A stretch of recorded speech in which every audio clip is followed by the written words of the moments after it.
One thing I like most about myself. Oh my God, I love this one. Okay, hold on, let me think about that. The one thing, I like so many things about myself.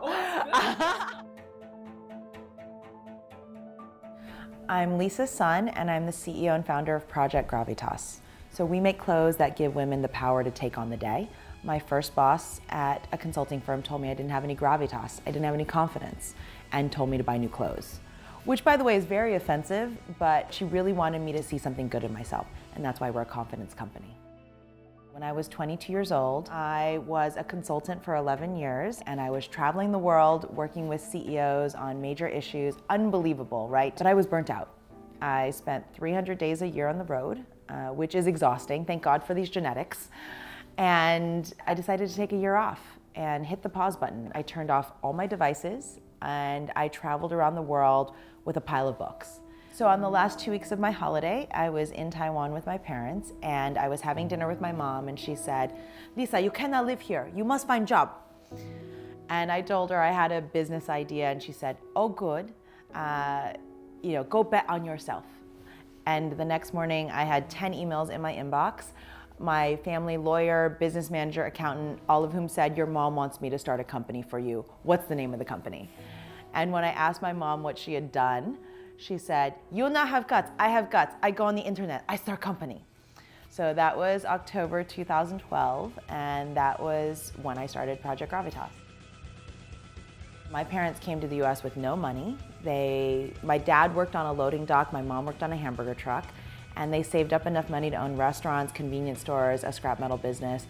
And so I like to say that I was born into an entrepreneurial family. So my mom gave me the courage to go ahead and bet on myself, and I started the company. But I didn't write a business plan. I just wrote down a list, and I said, every 2 weeks, I'm gonna get a few things done.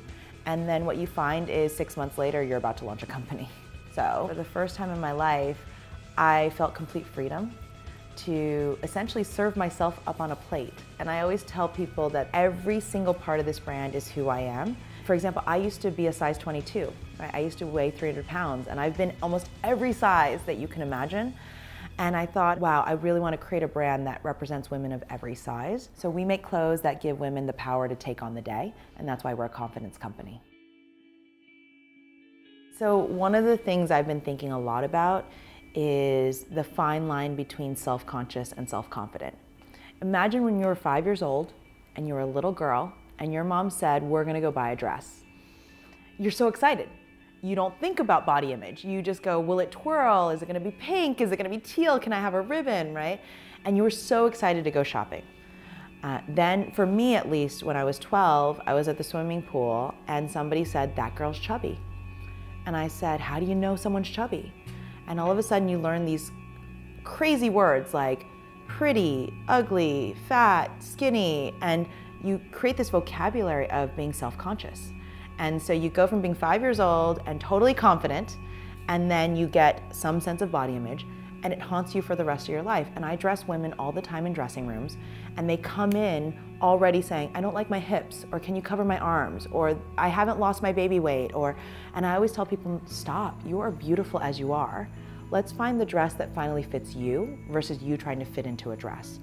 And I hope our clothes are reminders to choose to be self-confident, because every morning you've got to wake up because you wake up with all these insecurities, and we as women are so hard on ourselves. Have the courage to believe in yourself, have the courage to put those insecurities aside, or maybe there are a few you want to address, but really you have everything you need already inside you, and it's reminding yourself that on a daily basis. So that's the theme for the year, have courage to believe in yourself. I love that. Yeah. The first editorial feature for my company was Oprah Magazine, November 2013. We had just launched the company, and 6 weeks after, we had 2 full pages. A moment like that is once in a lifetime. It changes a company's life. It's so easy from the outside to see this really great business growing. And on the inside, as the owner of the company, I worry every day. I've got 10 people on the team, and they rely on me, and we have customers who rely on us. I worry about payroll. Are we gonna run out of cash? Health insurance. Is our product good enough? How did I land in this job? And what if I'm not as good as they all think I am? And so every single day, I'm worried about how to keep this business going. So that's very emotional for me, because you do put on a face for the outside world, and then you live with the reality of running a business. One of my very close friends is a woman named Jane Park, who's the CEO of Julep. And she said being an entrepreneur is like chasing patches of sun. You'll bask in the sun for 5 minutes, and then the clouds will move and it'll be dark and gloomy again, and you'll have to go chase that next patch of sun. So I get emotional just because I think I want to take care of everyone and everything. And it's hard to manage the ups and downs of chasing these patches of sun. Sorry, that's a really deep question, Dana. Like I live that one every day. I'm gonna be the first entrepreneur that, like, when we sell our company, and I'm gonna tell everyone this fucking sucked. My secret guilty pleasure is Korean and Taiwanese dramas. I do a lot of SoulCycle. I spend a lot of time with my brother. I talk to my mom every morning on the Skypey. And the one thing I like about myself is I'm the world's best +1.